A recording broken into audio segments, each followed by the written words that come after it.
and it hits me, oh my gosh, this is that triangle. You know, there's explanation for everything that occurred in the Rendlesham Forest incident that doesn't involve aliens at all. It was completely silent. It comes right over our heads.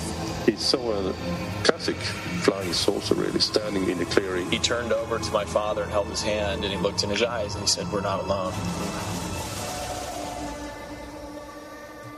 Welcome to Podcast UFO for our live show. And hello We're and welcome to the show, everybody. 8 p.m. Eastern this is Standard not Time Martin on S. Willis, podcastufo.com. unless he had some sort of changes. And in this world of the UFOs, that could be a possibility. Anyway, you're listening to Podcast UFO.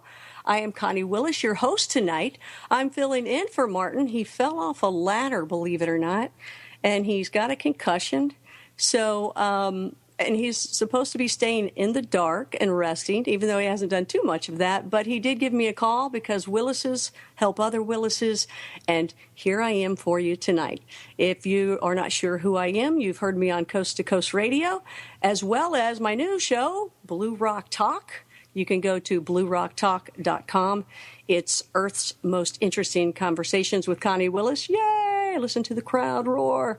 But tonight, it is Podcast UFO. I really appreciate sitting in here. It's always going to be fun to be on the air. And I am broadcasting from Kentucky, Louisville, and our guest tonight is going to be Joshua P. Warren. We're going to be talking about the Brown Mountain Lights. Also, normally you're used to hearing Alejandro's right now talk about UFOs and update some stories and talk about some interesting things. And, of course, he's got a really, really, really good sense of humor, so you get to hear that. But I think he's doing something like tiling his bathroom, so you might want to write him out about that a little bit. But good for him. Good for him, because it's always fun to decorate, especially bathrooms and kitchens. I think they're the most expensive, but boy, do they look good when you're done.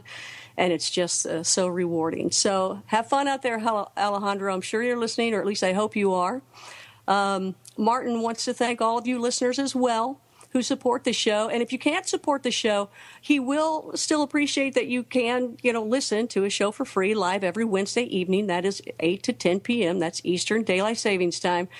And it's podcastufo.com. You can also jump into the chat room. You can ask questions with Joshua tonight.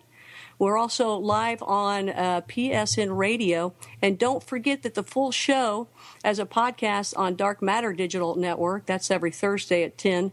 Am I allowed to say that one? I'm not sure. Anyway, sorry, Nori, if that's the case. Anyway, we're going to get right to this because this is cool. We're going to be talking about UFOs tonight. And I've heard a lot about something called Brown Mountain.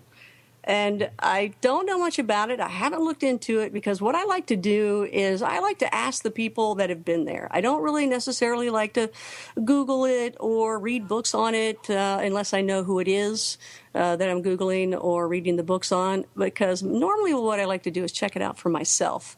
So if I can't do that, the next best thing is to talk to somebody who has done that themselves. And I believe that our guest tonight has a lot of information on Brown Mountain, and I am looking forward to hearing about that. So let's go ahead and bring him on. Joshua P. Warren, you guys know him as, I don't think there's anything that Joshua doesn't do. You can, of course, hear him on Coast to Coast. He's a good friend of George Norrie's. He's on quite a bit. When George, just wants to kind of talk to somebody, he calls up Joshua. Our executive, Norrie's producer is Tommy Danheiser. Tommy just loves Joshua. Anytime I talk with Anytime I talk with Tommy, he mentions Joshua, and he absolutely loves Joshua. In fact, I did something recently I'm going to ask Joshua about. But he's also into ghosts. He's into, he holds tours. He's into remote viewing. He's into radionics. He's into, you name it, he's into it. And that's fantastic because so am I. So he and I could probably talk for weeks and weeks and weeks. But let's at least talk for a couple hours here. Joshua, are you in there? Are you hanging in there with me? I am. It's great to be with you tonight, Connie. Thank you. I can't really hear myself, and that's normal for what's going on tonight, but I'm used to hearing myself, and so it's kind of a weird thing for me. I feel like I'm in like a twilight zone. So I guess that's perfect for tonight, because I'm going to turn out the lights as well.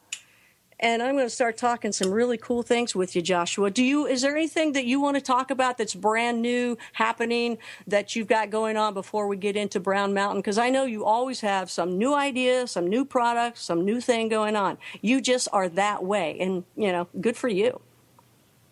Well, thank you for asking, Connie. It's funny because about a week ago, I purchased a new instrument, and I have a laboratory that is a part of my museum here in Asheville, North Carolina, where I was born and raised. That's where I'm joining you from tonight.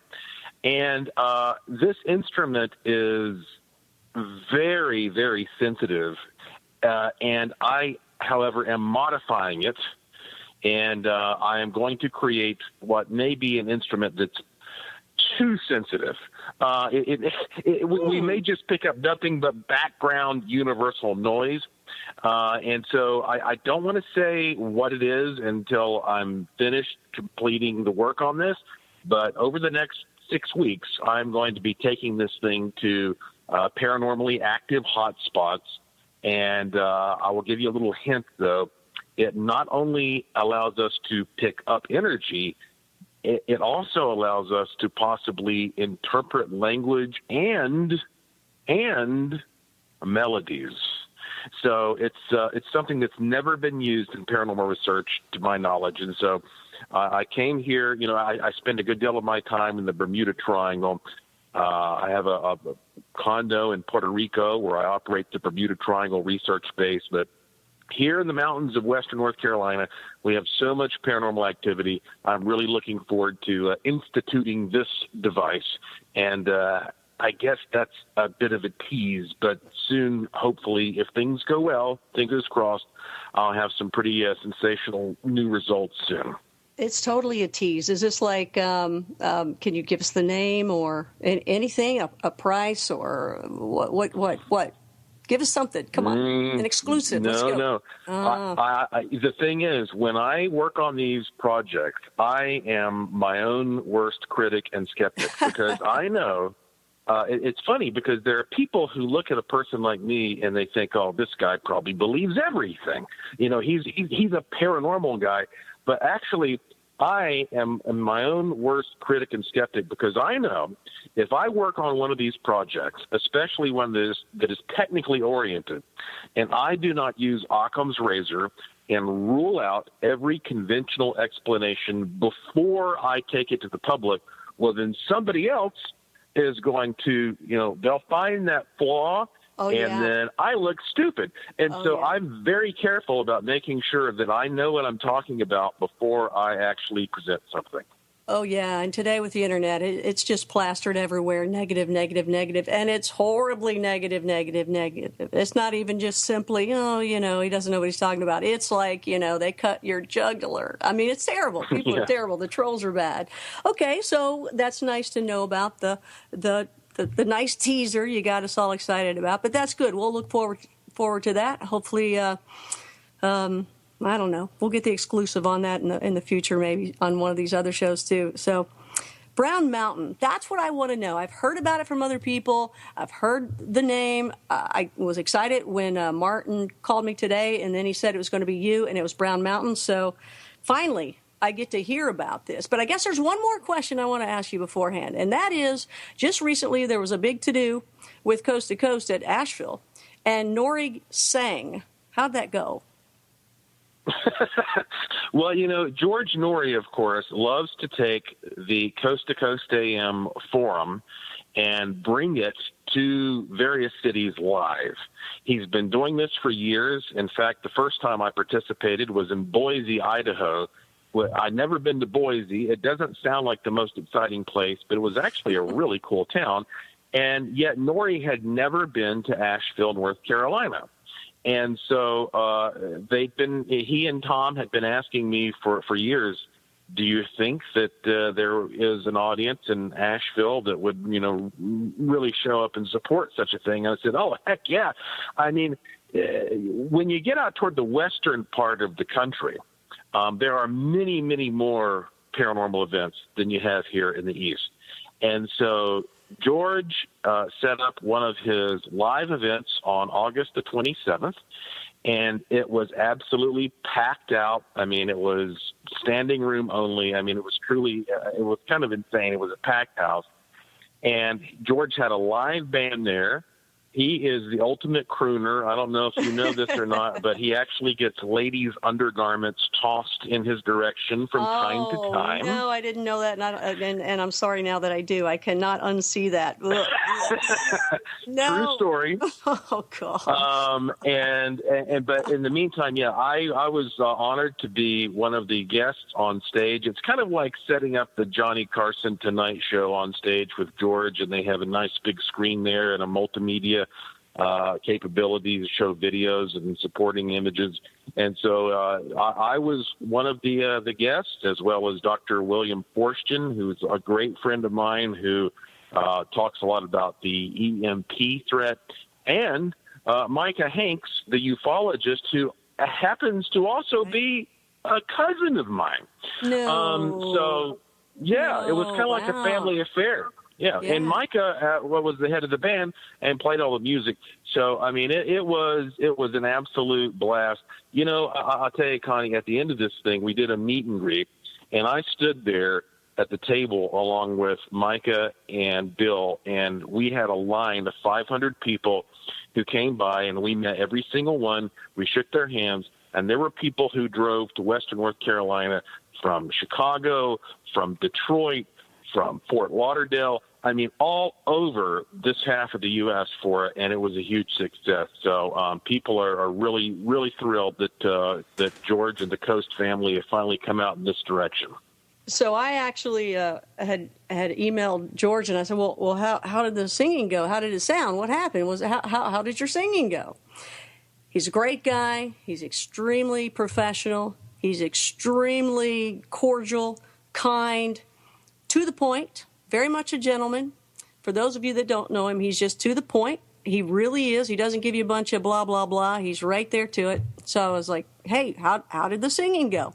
And he just wrote back, amazing. And that's so George, you know. So I'm glad that worked out. I was hoping to hear that at one point. So maybe one of the new ones in the future, I'll get to hear him sing. So let's get to Brown Mountain, because I really want to know what this is about. Is it spooky? Is it skinwalkers? Is this UFOs? What is Brown Mountain, and where is Brown Mountain? Yeah, well, you know, Brown Mountain, it really does encompass all of that. In fact, one of my books, How to Hunt Ghosts, which came out in 2003, used Brown Mountain as an example of what we call a warp. And a warp is a place where the known mainstream physical laws seem to break down. And I have had such a long relationship with Brown Mountain. For one thing, again, I was born and raised here in Asheville, North Carolina, which is the heart of the Blue Ridge Mountains. These are the oldest mountains in North America and some of the oldest in the world. Now, if you drive east of Asheville, about 45 minutes, you will enter the Pisgah National Forest, which is outside of Morganton, North Carolina. And one of the ridges you will see there is Brown Mountain. Now, at first glance, it seems like just any other typical unassuming kind of ridge. I mean, it's about 2.5 miles long. It's about 2,500 feet in elevation. It's just a long, flat, low-lying ridge. And it's not far from you, so that's nice. So you can go and check this out all the time.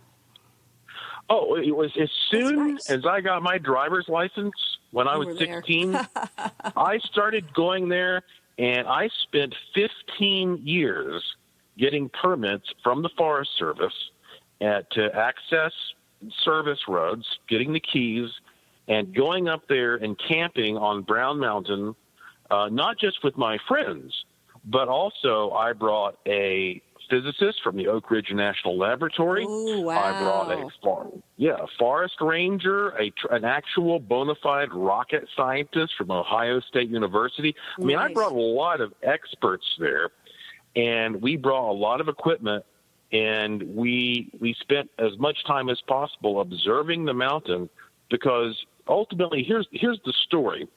For at least 100 years, actually more than 100 years, according to journalistic accounts, because the very first time this appeared in the media was 1913 in the Charlotte Observer, and perhaps hundreds of years based upon Native American stories and pioneer legends. These strange, multicolored balls of light have been seen floating on and around and above this ridge. Oh, wow. And they've been studied for all these years by a number of scientists and government institutions. I mean, the U.S. Geological Survey, starting in 1913, studied the phenomenon. The Smithsonian teamed up with the Weather Bureau in 1919, and they did a study. This phenomenon has been truly a target of scientific inquiry all this time. And additionally, however, what you find is that it has become a hub for so-called paranormalists, meaning that, okay, if you're a scientist and you are into, say, chemistry, people have been inclined to say, well, this may be some kind of a gaseous phenomenon, the old swamp gas thing. Or if you're into geology, you might say it's piezoelectricity. But people who are into ghosts say, well, these are the spirits of Native Americans who were killed in battle. People who are into UFOs talk about this being like one of the mothership landing bases, and there are plenty of abduction stories related to the area I could tell you about. And ultimately, it becomes kind of a blank slate, as most mysteries are, that people can sort of project their ideas upon. Oh, and, okay. Okay. But what I can tell you is that my team and I, in the year 2000, documented the first. I mean, we captured the first really good footage of the Brown Mountain Lights. And before we dig deeper into this, let me just point out that over the past 10 years, there has been a doctor at Appalachian State University named Dan Caton. And the media has always had a tendency to kind of pit himself and me against each other. Like, oh, this is the scientist who's skeptical, and this is the guy who believes in the paranormal. And for 10 years, Dan Caton has been very dismissive and condescending, and I mean, I don't think that he treated this with a very nice demeanor. And you know what? He finally put 2 cameras up there on a ridge overlooking Brown Mountain, and this past July, Dan Caton finally captured anomalous lights over Brown Mountain and had to say, look, I have to admit, I cannot explain this. This is exciting. That was in the Charlotte Observer. It's been picked up by some of the national media. So this is something that's real, Connie. Excellent. I love when that happens. There's nothing better than when a skeptic or a non-believer sees something that you've spoken about or other people have talked about forever how long. And I just love it. I prefer a camera being on their face instead of a camera seeing the evidence, only because I want to see them finally get it, because, you know, they're the worst of the worst people in this field. So this is incredible. Can you tell me about the lights? Are they, because some lights are soccer ball size and yellow or red, and you kind of hear that with the Bigfoot world. And then you have other ones that are tinier, and you hear about that with the UFO and crop circle world. And then with spirits, you hear, those are even tinier, and sometimes they're gigantic, and you see them in the sky. So what are these lights like? Well, first I'll tell you about my own personal observations, and then I will tell you about some of the most credible witnesses that I've interviewed over the years. I myself was quite lucky to see the lights when I was probably about 11 or 12 years old. And my family took a little field trip up to Brown Mountain one evening, and we saw them from an overlook, and they were, bright red lights on that occasion that were sort of bobbing around one of the rock faces. Now, since then, when my team and I have gone up there and captured footage, we have gotten a very similar looking phenomenon, but we're using night vision, so it has that greenish tinge. And what you see are sometimes what looks like a ball of light, but when you look at it in detail, they kind of morph and they kind of they look a little more like they're sort of oozing around, like they're not as defined and distinct. Now, one of the most amazing personal experiences I had was in November of 2000. I was camping up there on a ridge right beside Brown Mountain with two colleagues, Brian Irish and Casey Fox. And this was around 9 o'clock at night, and I was the first person to look over in the woods nearby and see this ball of light that at that time, I mean, I could not judge in terms of size necessarily because it was in the woods. But from my point of view, it looked like it was several times the size of a basketball, we'll say. And this ball of light goes just ascending very clearly and distinctly up into the air and strobing. Now, I captured this on video. Brian Irish captured it on video. And this thing went straight up into the sky for maybe a couple minutes before it vanished. And as a matter of fact, I've got that footage freely available at joshuapwarren.com. I want to point out there's no period after the P. But if you go to joshuapwarren.com, you can see this footage, among other footage, and that was something that three of us witnessed and captured. Now, that said, I could tell you for hours about other people's experiences, but one of the most impressive stories came from a man named Tommy Hunter, who unfortunately died a few years ago. But I interviewed him, and there were 9 witnesses there who corroborated his story, and I interviewed most of them. In 1982, Tommy Hunter, who was a local guy, I believe he was an auto mechanic, was at the overlook, they call it the 181 overlook, and they were simply viewing the mountain, and at one point there was a gasp, and everybody looked over and realized that one of these balls of light had literally bobbed up onto the overlook. So in his words and the words of the witnesses, this thing was maybe 2 or 3 times the size of a basketball. It was bright white with a bit of a yellowish tinge, and everybody went running in the opposite direction except for Tommy Hunter. Okay, it kind of reminds you of that fire in the sky scenario. You know what I'm talking about? Yeah. Oh, absolutely. Yes, yes. There's always that one guy. So he was Travis Walton, right? He was the Travis Walton of this night. Yeah. And so Tommy Hunter, sort of mesmerized, he walks up to this light, which is hovering about 3 feet over the ground, and he reached out and touched it. Brave man. Now. Great man, stupid man, whatever you want to think. Because, it's easy to imagine that you might do that, but to actually do it, that's a little different in the moment. That's right. Yeah. So he walked up, put his finger into this thing, and now I will tell you what he told me, and then I will tell you what the witnesses said from their point of view.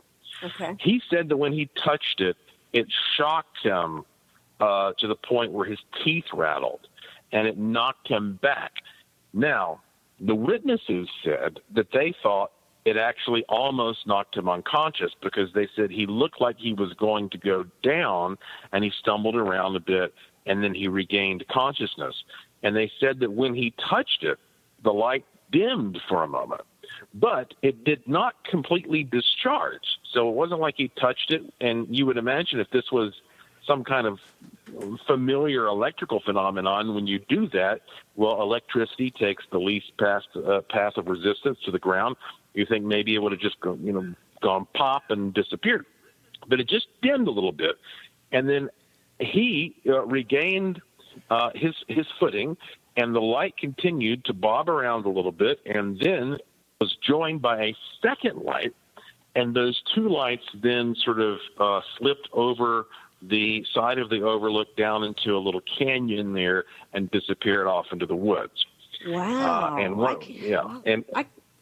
of the witnesses was I can't even believe that it let him come up to it. You know what I'm saying? I mean, it obviously had intelligence as well. And here it is, kind of watching him as he came up as much as he was watching it. That's what it sounds like. Well, one of the witnesses is now an officer in the Air Force. And she said, look, I'm a no-nonsense lady, and she didn't want to have her name publicized, but she said, I've never seen anything like that. Now, whether or not it is intelligent is a different phenomenon or a different matter altogether. I mean, because a lot of people who have a close encounter with the lights say that they are intelligent. That when they move toward them, the lights might move away, or they move away from the light, and the light kind of follows them a little bit, and there's some kind of an interaction going on there. I even talked to one person who said, I got close to a light, and I saw a little man sitting inside of it. Oh, wow. I would love for them to draw a picture of that to show what that looked like. Yeah, but on the other hand, I mean, frankly, based upon my own personal experiences, just seeing what I've seen, measuring what my team and I have measured, I believe that most of the lights, at very least, that people are seeing are indeed part of a sensational natural phenomenon similar to ball lightning, created by some very special geological characteristics of the mountain that we can get into if you'd like. But let me be very clear. I am not suggesting, however, that explains all the other paranormal experiences people have. I'm simply saying that this may be a byproduct of a place that is a hub for UFOs and ghosts, or maybe the part of the earth there is a natural conduit that creates so much of a field that it opens people's brains and stimulates their brains, and they're able to perceive and experience other paranormal activity. Right. I understand what you're saying. But there seems to be just so much stuff going on. Well, going back to the story of you when you saw the light, did you feel anything? Did you experience anything like that? I know that you're sensitive to, feeling if something else was going on, or did you notice anything like that, or did you just see a ball and you didn't get any other sensations whatsoever? I really didn't have what I would consider a physical kind of sensation from the ball of light, but when you go onto Brown Mountain, you feel different in general. Okay, even when the lights are not there. When you see a light, people frequently toss around this concept of like ice water running down your back and your hair standing on end. I mean, that's what happens when you see one of these things close up. It gives you goosebumps. I mean, you have that kind of a reaction. But when you go to Brown Mountain in general, the whole place feels electrostatically charged. I mean, it's kind of like putting your hand up there near the screen of an old television, and there's that crackling kind of tickling sensation of electricity there. The whole place is literally what I consider a warp, a portal, a vortex. I mean, we can break that down in a number of ways, but it is one of these spots on planet Earth where energy is being directed both out of and into the earth in a concentrated manner. And when you reach places like this, and we see this, by the way, on a broader scale in the so-called Bermuda Triangle at large. Right. When you go to these are places that trigger a phantasmagoria of strange things that includes ghosts, include psychic experiences, includes the UFOs, includes any kind of time shift or change in perception, because you're stepping into a place where, as I believe, you're kind of like in a portal of interdimensional weather. So that is to say, most of the time there aren't tornadoes happening. But certain times of year, you go to Oklahoma, and you know where Tornado Alley is, and the conditions are right, and a tornado forms. Well, the same thing happens on an energy level at some of these places where there may not always be a tornado, but once in a while the conditions are right, and that's when the swirling of energies occurs, and you really get to experience something amazing.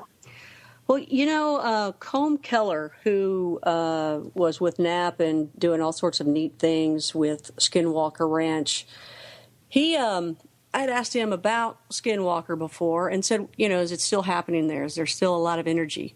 And he said, no. He said, you know what? He believes that these things go from location to location. They just kind of move around along the way. So he said, that where there might be a lot of activity at one time, it may just slowly dissipate. And that was what he said about Skinwalker. But he said in general, he believes that these things just move around. Do you believe that Brown Mountain is one of those, or is it just consistently every day, any time of the year, going to give you that sensation and you're most likely going to experience something? No, it's not consistent. I mean, no. At this point, I've been going up there for so long. I mean, we're talking in terms of me just going up there to look for things. I mean, I've been going up there probably in the neighborhood of 25 years, and I've only seen what I consider a good, bona fide display of the lights 6 times in 25 years. And so, but those are the occasions when all the little ingredients are just right. And I actually wrote a booklet about the Brown Mountain Lights, which anybody listening can download for free on my website. If you go to my homepage, you scroll down the homepage, you'll see the cover of the booklet, and you click on it. It's a PDF. You can download it for free, where I go over not only the history and some of my experiences, but also some of the predicting factors that you would keep in mind if you want to have the highest chances possible of seeing the lights. And so your odds of going there and seeing a light display are pretty low. But your odds of going there and experiencing something weird are pretty high. Because there's always something happening. Even if it's your companions that you take along, you just never know when you're doing something like that. Well, that sounds interesting. Mm-hmm. So is this stuff in the day as well as the night? I mean, sometimes people, a lot of people, they just want to go at night. And, of course, that's part of that fear factor and that ooh factor. But, these places that are active, you can go in the day and you're going to see them just as much. In fact, you're going to see them, I think, a little better because it's in the day. Well, at Brown Mountain, there are things that occur both during the day and at night. But this whole question of why is night so significant, I believe, has a direct relationship to the characteristics of Earth's magnetosphere. So for someone listening who is not familiar with this, the planet is surrounded by a magnetic field, and that is really what makes life possible here, because that magnetic field is shielding us from these damaging rays that are coming from the sun. And so if you look at the Earth next to the sun in from a profile, what you see is that the side of the Earth that is facing the sun has the magnetic field incredibly compressed, and the side of the Earth that is away from the sun has a field that is nice and expanded and calm. And that's one of the reasons, for example, that you can pick up radio stations at night that you might not be able to pick up during the day. That's because those signals from the station are bouncing off of the ionosphere, and the ionosphere is controlled by the design of the magnetosphere, and they're bouncing off at different angles. So at night, when it expands, you get these signals that are bouncing off and are able to hit an angle where they go much, much farther. But the side of the Earth that's facing the sun that has that very compressed field also has a very disrupted field. And so ultimately, the side of the Earth that's facing the sun, it has a lot of sort of subtle energies that are being overwhelmed. It's kind of like turning on a flashlight on a sunny day. You know, if somebody turns on a flashlight and points it at you on a sunny day, it's not going to have the same impact it will if they do it in the middle of a dark night. It's the same device. It's got the same batteries. It's putting out the same photons, but it has more impact on a dark night. And so some of these things are sort of buried under all of the disruption of the sun's rays, and then at night, these things that are very subtle become pronounced. And so there is always some kind of activity happening at these hot spots, but at night is when they really shine. Well, that's also when it gets really scary. But that's what it's about, too. I like that. So Brown Mountain, you know, I remember that you had also seen a UFO. You detected when it was going to be seen. Was that there, or was that Puerto Rico, or am I thinking of another area about the lights that you actually planned to occur at a certain time? Well, you're probably thinking of the Arecibo project. That's it. Yeah, and that was in Puerto Rico. As I mentioned, I spend a good chunk of my time every year in Puerto Rico because that's pretty much the center of the Bermuda Triangle. And this digs into a very sort of deep, complex territory because I have always wondered how much UFO activity is something that seems to be objective and external versus how much might be the product of what we ourselves can create, almost like a tulpa. And for those not familiar with that term, it's a Tibetan term. Basically, it is a thought form. It is the idea that if one very focused person or a collection of people get together and they all envision something, at some point it literally morphs or changes reality, and you see this thing. So, for example, many years ago, a good friend of mine named Mobius said, I swear to God, because I went outside one night, and I've been trying to project into the universe that I wanted to see some kind of UFO, and he said, I saw all of a sudden this kind of rickety old, like 1930s looking Buck Rogers ship with rivets and like a sparkler coming out of the back. And he was with three other people who all saw it. And he said, I know absolutely that there's no aerodynamic explanation for how something like that should be able to fly through the sky. But he grew up watching all that kind of content. And so he believed that at very least he was influencing the way it appeared.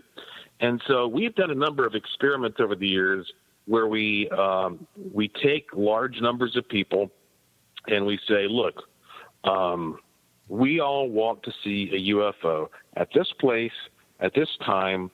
You may or may not give advice on how the thing should appear, but you get everybody focused on a spot, and then you observe that spot and see if, sure enough, it appears. And so we did this in 2014 in Puerto Rico, where, of course, you have the largest radio satellite dish on the planet at the Arecibo Observatory. And we did this on the anniversary of the WOW signal, which was captured in 1977. It was a signal that SETI picked up that was very organized from space. They still can't explain what it was, and they never were able to find it again. So we figured this is a good thing to do on the anniversary of the WOW signal. So it was in August of 2014. We sent a message into space, recorded, by the way, by George Norrie. And we said, greetings, space beings, whatever. And we mean you no harm, and gave a particular set of GPS coordinates and a time and all that kind of stuff. And I had cameras set up on that spot, and we captured something that we absolutely cannot explain. And by the way, we used radionic devices, and I know, Connie, that you are very familiar with radionics and wishing machines. Yep, and absolutely. And using the wishing machine, I think, made a big impact because I secretly had a second set of coordinates that I didn't put out to the public, where we were just using radionics, and that's where this craft appeared and flew down to the camera and then zipped away and made this strange whistling sound. And since then, we've repeated this experiment in one form or another, and we've gotten the same results. And so in some cases, I think that, yes, these UFOs can be either receptive to our mental invitations or are literally the product of what we expect to see. Yeah, and I think, I'm kind of thinking about you taking the radionics boxes over there to Brown Mountain and see what happens at that point. I just, I'm trying to sign in to talk to people in the chat room. I know they're asking some questions. I'm trying to figure out how to do that at the same time. But I checked out your lights on Brown Mountain. Holy cow, on your website. That's unreal. That's solid light going straight up, and then above that there's another set of lights, and it looks like they're kind of blinking a little bit, kind of like lights that would be around a saucer that was kind of sideways. Is that also Brown Mountain?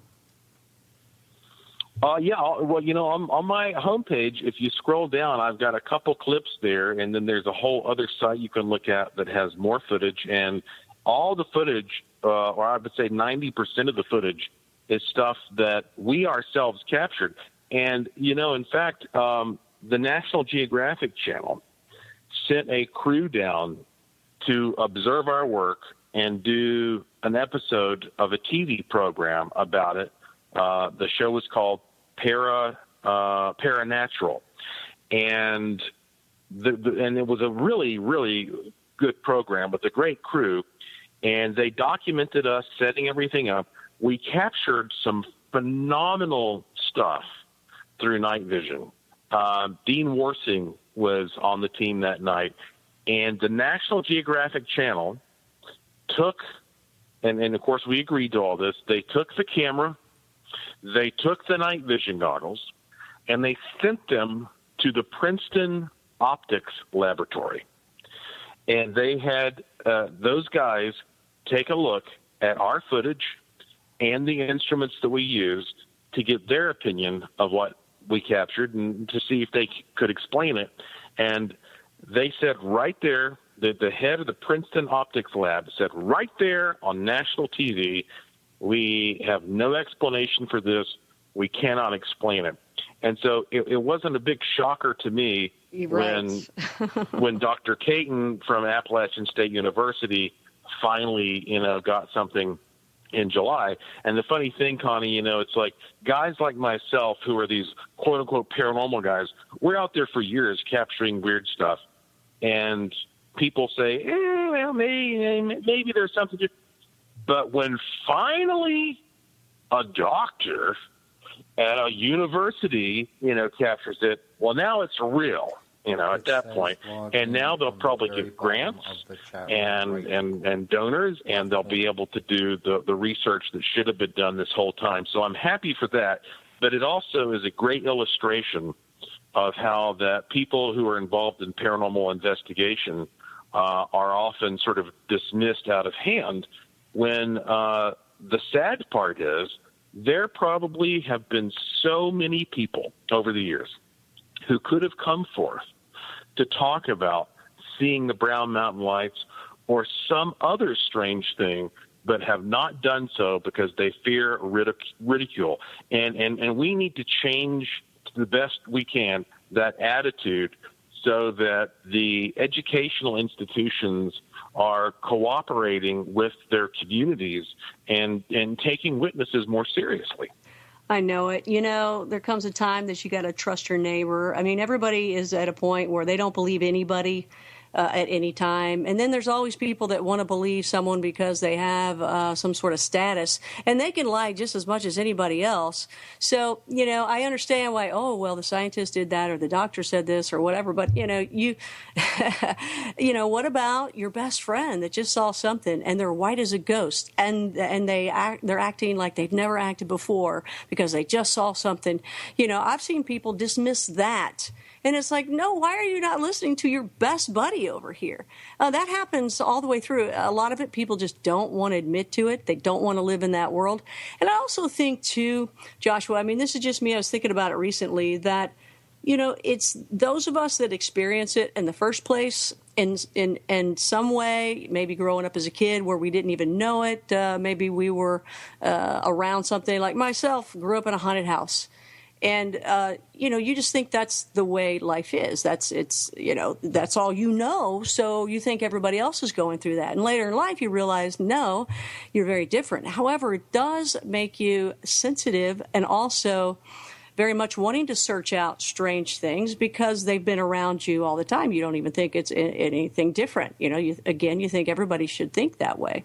So I think that the people that are so skeptical and they don't want to believe anything, I think they've just never had any of these experiences. They've never been in the right place at the right time. And that's something that people like you and I and people that listen to the show, we've had those experiences. You can't tell us this stuff isn't true. We know that it is. And anybody that comes along to say, to fake this stuff. I mean, first of all, hoaxers, fakers, they're losers, okay? Because if they think that they're going to make money off of this, they don't. I do not know a rich paranormal person, UFO person, crop circle person. I mean, if so, they were already wealthy before they got into it. They probably lost some once they have gotten into it because you do start losing work, you start losing jobs, you start losing friends, you start losing relationships along the way when you do start talking openly about this. And,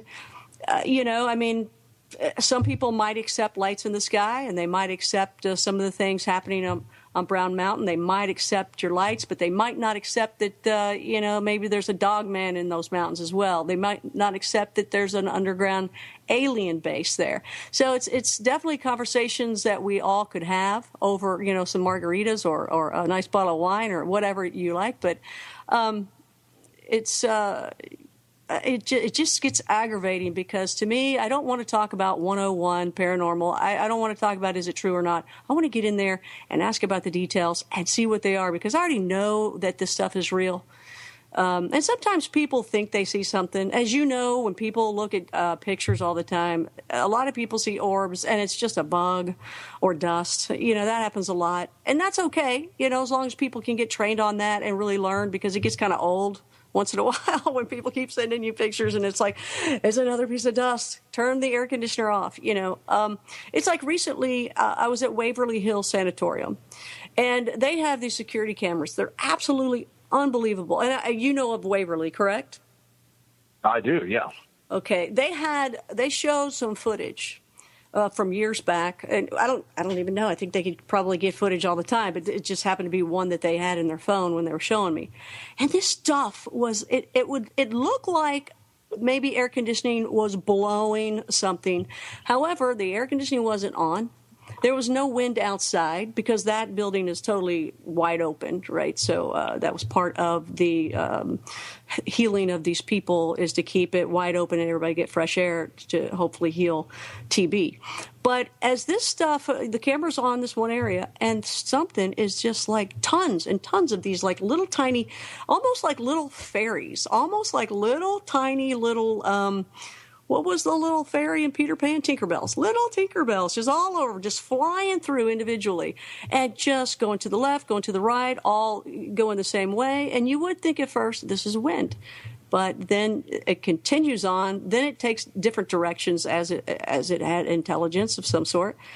And, you just got to start looking at these things and going, man, whatever this is, instead of denying it, instead of not believing somebody, go with it, enjoy it, and enjoy the escapism, enjoy the fact that this is fun, it's interesting, and it's a whole lot better than arguing about politics, even though this election year is actually an exciting one when it comes to in terms of fighting or not fighting. But you know what I'm saying? This is a conversation we could have over and over again about any of these subjects. But I'm just glad that I'm open to it, that I'm listening to it, that I've seen it myself, so that I can hear more and learn more and get into, get past that 101, is it true or not? So when I hear stories from somebody like you that goes out themselves and sees these things, and the video that you have on there about the mountain, those lights, those are really, really cool. I mean, that's a great shot, too. What did you shoot that with? I mean, that's rare to get. Well, the original footage that was shot in 2001 by Brian Irish, he and I were right there. We were part of the same expedition. He was just using a typical Sony Handycam, and it really was a matter of being at the right place at the right time. And also, I mean, a lot of these cameras that are being used nowadays have filters on them, which the older cameras did not have. So we were fortunate to be, some of the first dedicated people to get up there and use that technology, which was pretty new at the time, to document this. But it's funny, speaking to the larger point that you make, Connie, is that I find it amazing that if you talk to the absolute most, strict, non-believing, atheistic, rationalist, materialist scientists, they themselves, the cosmologists and the astrophysicists, have to admit that when we look out there at everything in the observable universe, over 95% of it is composed of what we call dark matter and dark energy, which is defined by the very fact that we have no clue what it is.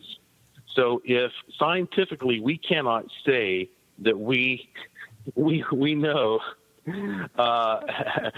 if we can say, like, look, we don't know what 95% of this is, how can we be so arrogant and egocentric to pretend that we know what is possible and what is impossible? And you also, of course, run into these areas where you have scientists who are studying something and they don't get the result they want, and then they say, well, we'll call that the placebo effect. Yeah, exactly. And they just can, write that off. Just throw that little percentage away.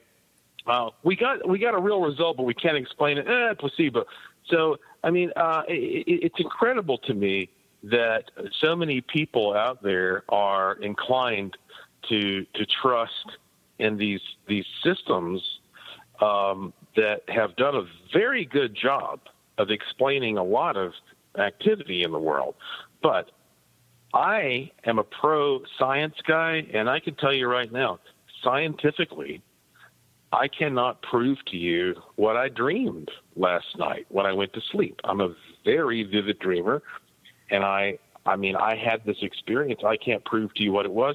I can't scientifically prove to you that I love somebody. I can't scientifically prove to you that I sense or experience a certain flavor when I eat chocolate. I mean, maybe you and I both eat a bar of chocolate and we both like the way it makes us feel, but we don't know if we're experiencing the same thing.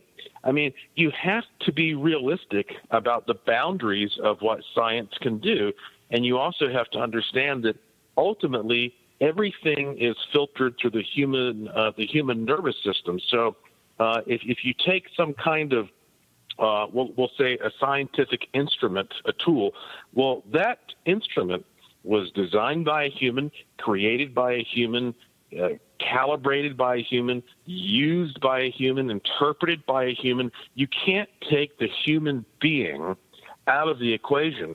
And going back to this sort of unknown element when it comes to what we understand about the universe around us, the one thing that is paranormal that everybody should be able to agree upon, the one thing that is paranormal is life. I mean, Yeah. we look around True. and we have this gigantic black void around us with all these dead rocks, and in the middle is this thriving, bustling, pale blue dot, as Carl Sagan called it. And here are you and I talking to each other, and you know, we have cheeseburgers, and we have beer, and we have boats, and we have airplanes. And what the heck is all this? You know, I mean, we have to understand we are living in the middle of a mystical experience. And so it's so funny how people kind of like talk themselves out of seeing what's right there in front of them. We don't even know why we're here. I mean, we're just biding time. You know, it's like, well, during this time, let's see, I could make some money and I could buy that boat that I want to buy, and I can be on the water. That's what I'll do. When people actually stop and think that, what am I doing here? You're not here to just be born, go to kindergarten, you know, or nursery school, then pre-K, kindergarten, first grade, 12, you know, through 12th, and then college, and then work. And, you know, that's something we've designed, and a lot of people, we've decided to follow that. And some of us have, and some of us have not. But, you know, we're not here to work. We're not here to, I don't know, whatever it is that you might want to do. We're here for some other reason. We don't even know what that reason is. Maybe it's for somebody else out there to watch us. It's, you know, this giant virtual reality game. You know, I really think there's something to that. And they're just watching us.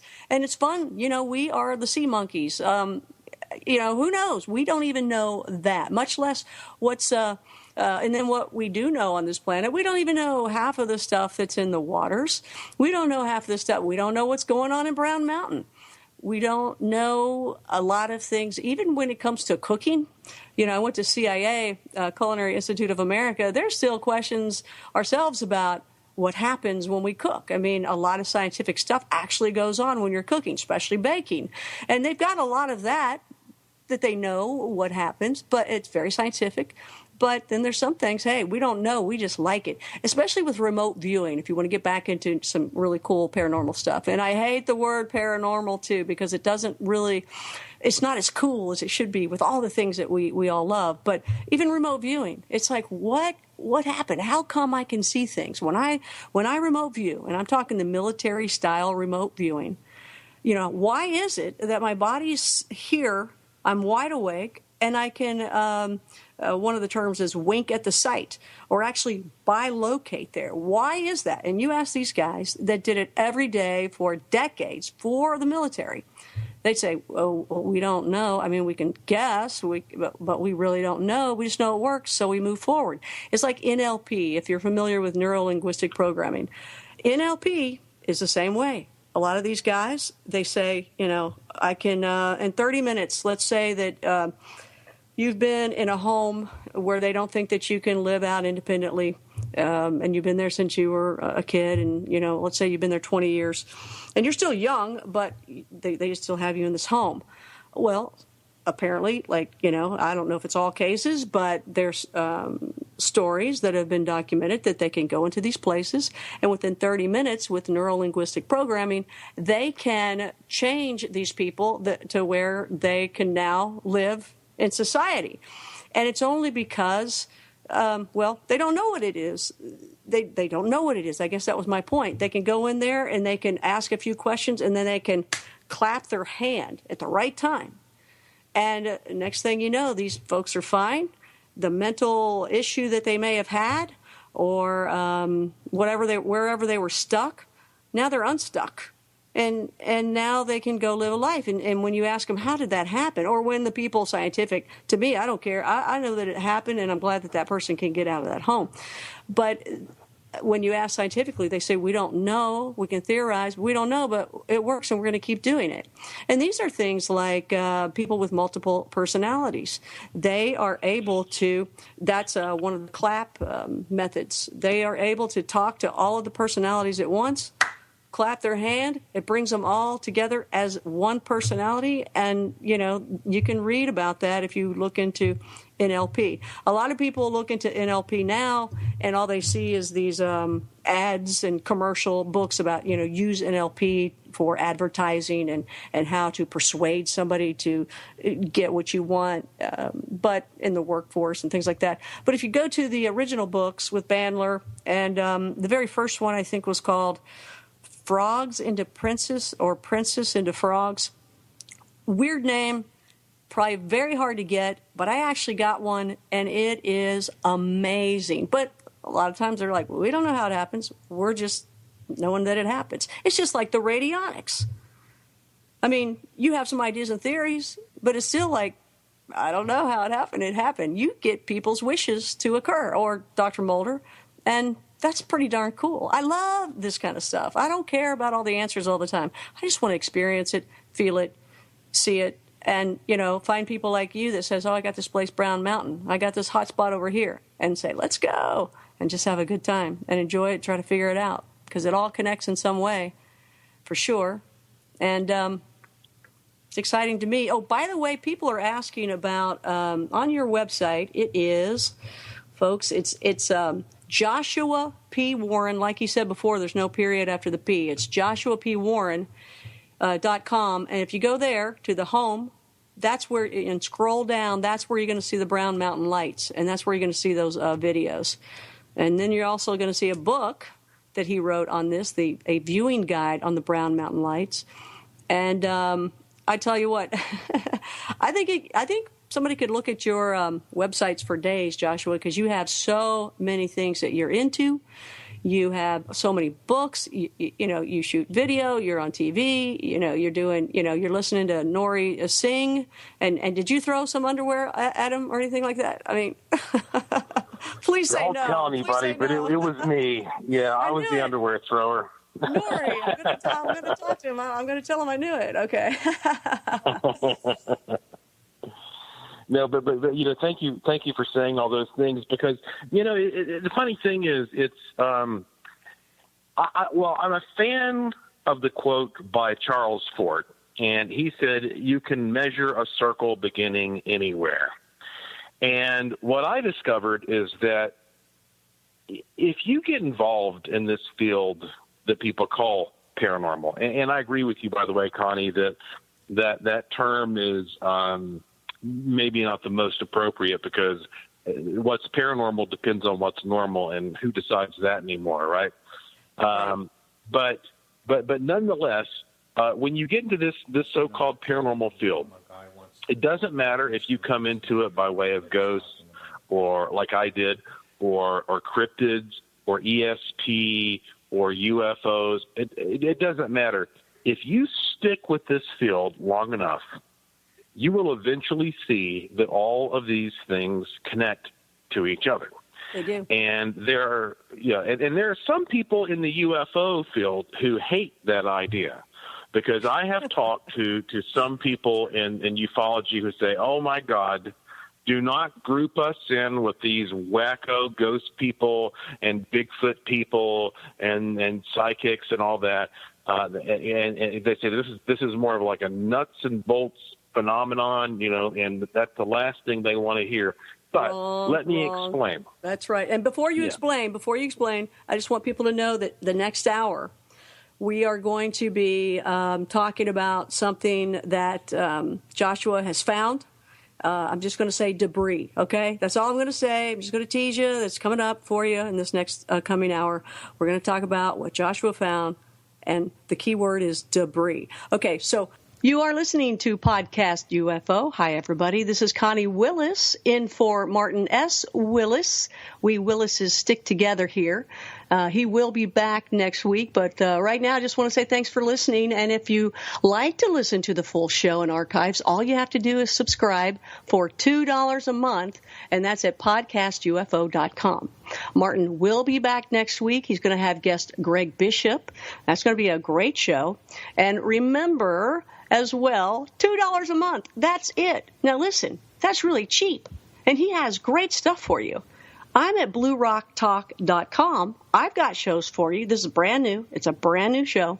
It's Earth's Most Interesting Conversations with Connie Willis, bluerocktalk.com. But I'm going to charge you $7 a month. So I guess you're all going to go to this one, aren't you? Anyway, remember, keep your eyes to the sky, as Martin would say.